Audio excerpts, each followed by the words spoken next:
This was supposed to be a nice fire chat, Mr. President. Yes, good. I got set up. No, I did, though. You made the job for the moderator really easy. Thank you, Mr. President, for your speech. I do have a few follow-up questions, if it's okay. Sure. I don't think I should start with Greenland, maybe. I'll start with the economy. The U.S. economy is doing really, really well. But how to sustain this growth moving forward? Because there's always a recession looming around the corner.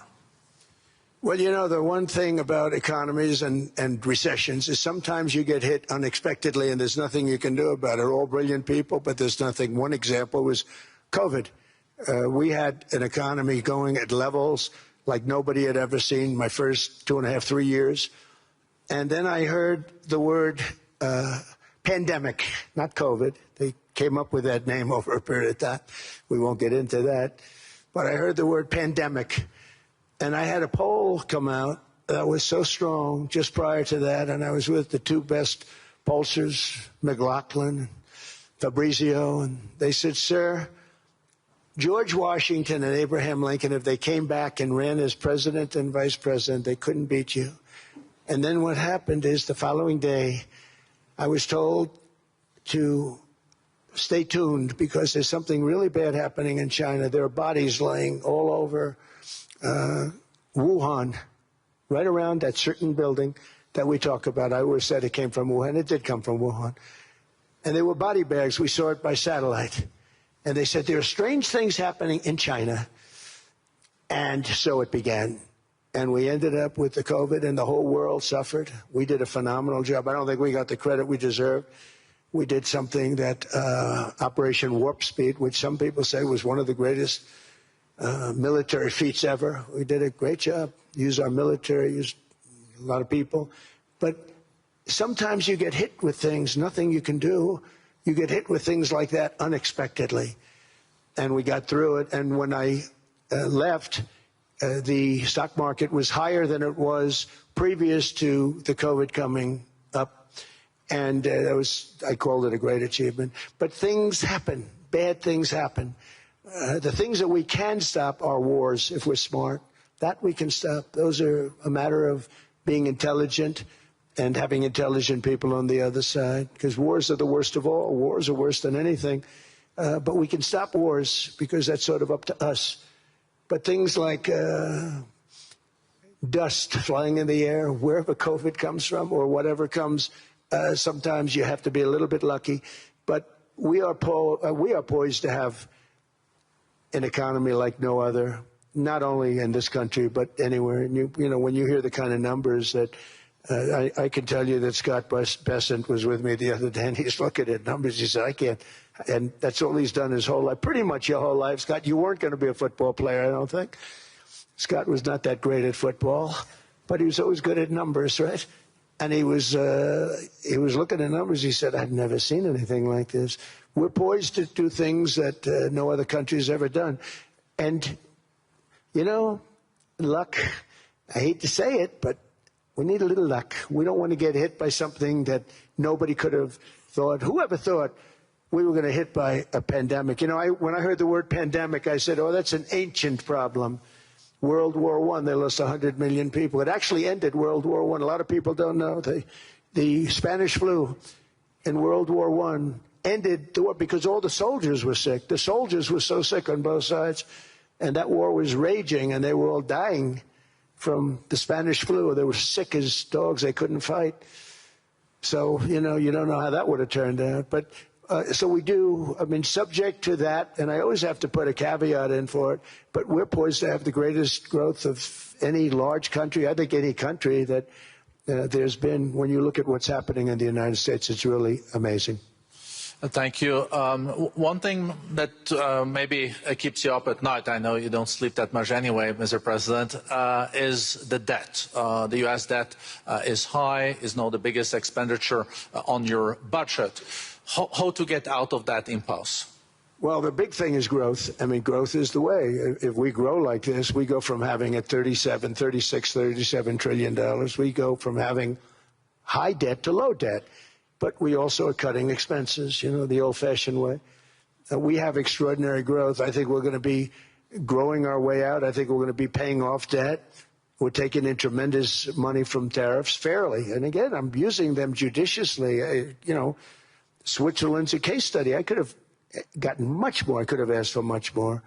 But we're using them judiciously. But I think growth, most importantly, and then cutting costs. Now, if you take a look at Minnesota, $19 billion in fraud and other things.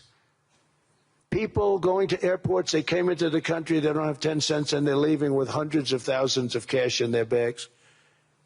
When we get to that, and our DOJ, Pam, and Todd, and all the people that work over there, and all of the people that work in here, I can tell you, Scott Bessent is working on that. It's a priority, right? You have your whole team. We're in there looking for where this money is coming from, how much it is. It could be more than $19 billion. Can you believe that? That's just one state. If we were able to cut out 50% of the fraud, 50%, and we should be able to do better than that, we would have a balanced budget without having to talk about even growth. So we have a lot of options, but we're working very hard on that. That's a big deal. It's not just the protests, the fake protests done by agitators and professional insurrectionists. That's what they are. They're professional troublemakers. But we are looking very strong at the money, too, in Minnesota and other places. I think, Mr. President, also the $500 billion invested in artificial intelligence and the frontier technologies last year also were driving growth exponentially in the U.S. Well, AI has been a big factor. AI is massive. I mean, Mark Zuckerberg showed me a plant where he put it over a map of Manhattan, and it was basically the size of Manhattan. This is not, I said, you got to be kidding. It's a plant that was miles long, miles wide, very high. I don't think it was as high like the Empire State Building, but it was high. And it literally covered most of the island of Manhattan. That's called a big plant. And, when I heard they're going to spend $50 billion building it, I said, if you spend $50 million, you can build a nice little shopping center. If you spend $500 million, you can build a good shopping center. But how do you spend $50 billion? When I looked at this thing, I said, you think you'll be able to do it for that? It's amazing when, some of the plants that I see, and I see them all. And again, so big as we're letting them build their own electric generation. This way we have no problem, and otherwise they'd be complaining. There'd be nobody able to pay. We have an old grid system.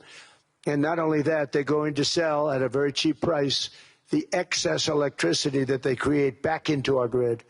So that'll solve some problems for certain states that don't have enough electricity.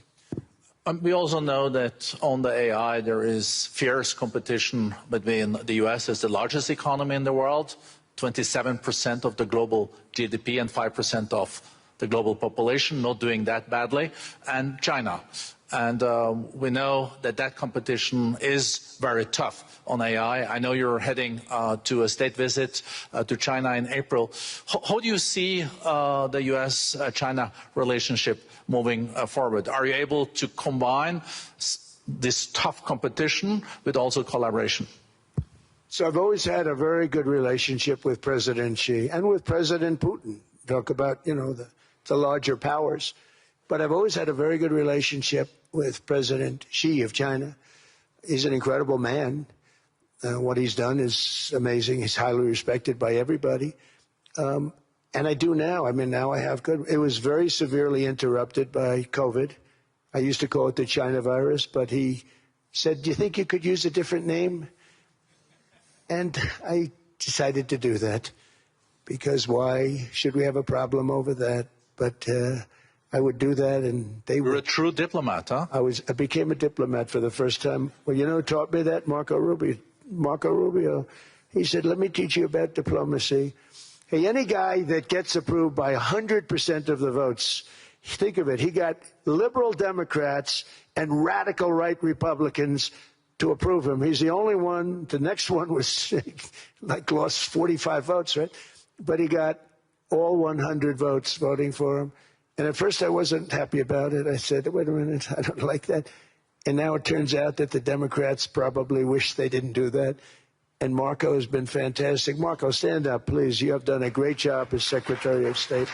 He's going to go down as the best Secretary of State. And Scott, and we have Susie, who's the first female Chief of Staff, and she's the best Chief of Staff, too. And I see Howard Lutnick, who I know spoke, and Howard's fantastic. Some of the deals we're doing are great. And I want to pay particular attention because we have Chris. And Chris, you got up and spoke, I think. He's the #1 oil man in the world, because I was going to put Doug Burgum, who's fantastic. I don't know if Doug's here. Is Doug here? Doug Burgum is fantastic. He said, sir, there's one man better than me. And he introduced me to Chris. And he turns out to be. So we're drilling more oil and gas now than we ever have, by almost double. Is that right, Chris? And on top of it, we got a lot coming out of Venezuela. So anyway, so we're doing great. The country is just doing great. We have great people. Thank you. And I see other people. We have Steve Witkoff. We have Jared. I got so many people. I'm in trouble because when I go back, they're going to be people with long faces. Sir, you didn't introduce me. I got so many people. And we have a lot of the greatest people anywhere in the world. I know them all. So I won't continue because we'd be here all day. Thank you, Mr. President. We also know that you're a deal maker, and then maybe coming back to Greenland and Ukraine.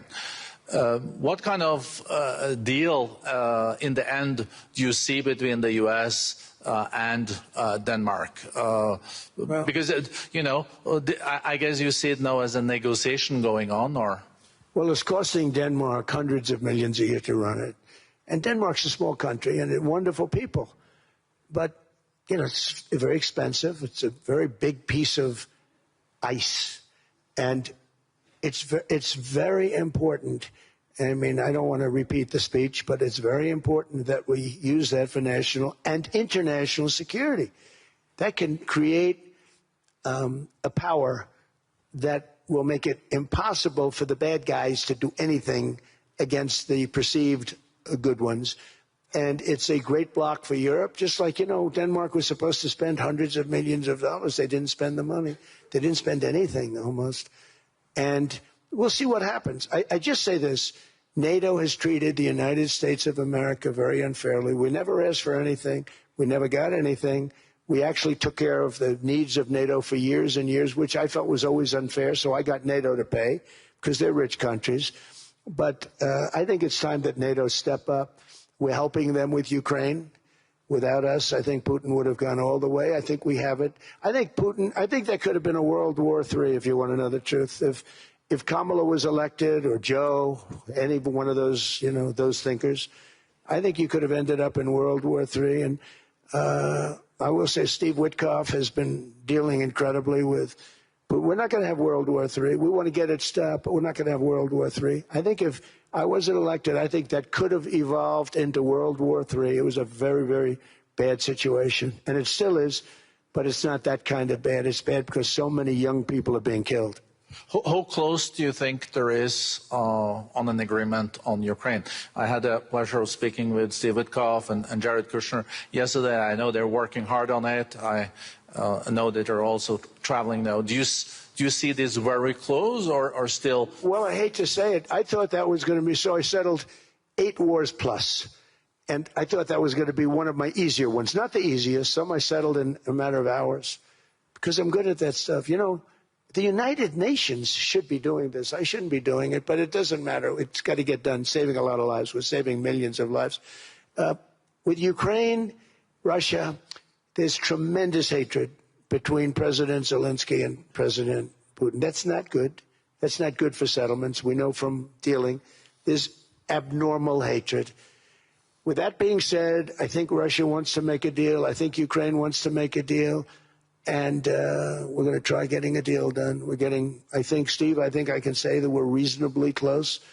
But what happens is oftentimes we'll have a deal with Russia. Russia's set, and President Zelensky will not do it. You saw that when he was in the Oval Office. I was not happy. And then we'll have President Zelensky who wants to make a deal, and Putin doesn't want to make the deal. It's a very difficult balance.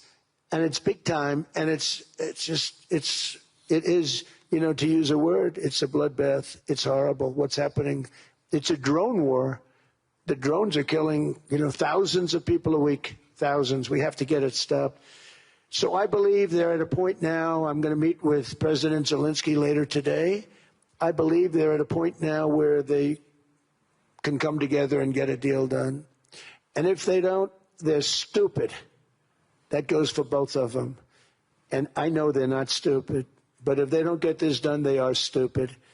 So I don't want to insult anyone, but you got to get this deal done. Too many people are dying. It's not worth it. President Sisi is sitting on the first row here. He spoke earlier today and also complimented you on the Gaza deal. I think there will be a signing tomorrow. Of course, there are different views on this, but how important do you think this signing is on the board of peace? And do you think this is going to sustain? Do you think we now will see Gaza reconstructed and the billions of US dollars invested? I do. I mean, I think we have peace in the Middle East. There are some little situations like Hamas, and Hamas has agreed to give up their weapons. Now, you know, they were born with a weapon in their hand, so it's not easy to do. When they were born with a rifle in their hand. It's not an easy thing for them, but that's what they agreed to. They've got to do it. And we're going to know, Jared, over the next 2 or 3 days, certainly over the next 3 weeks, whether or not they're going to do it. If they don't do it, they'll be blown away very quickly. They'll be blown away. You know, we have 59 countries that are part of that whole peace deal.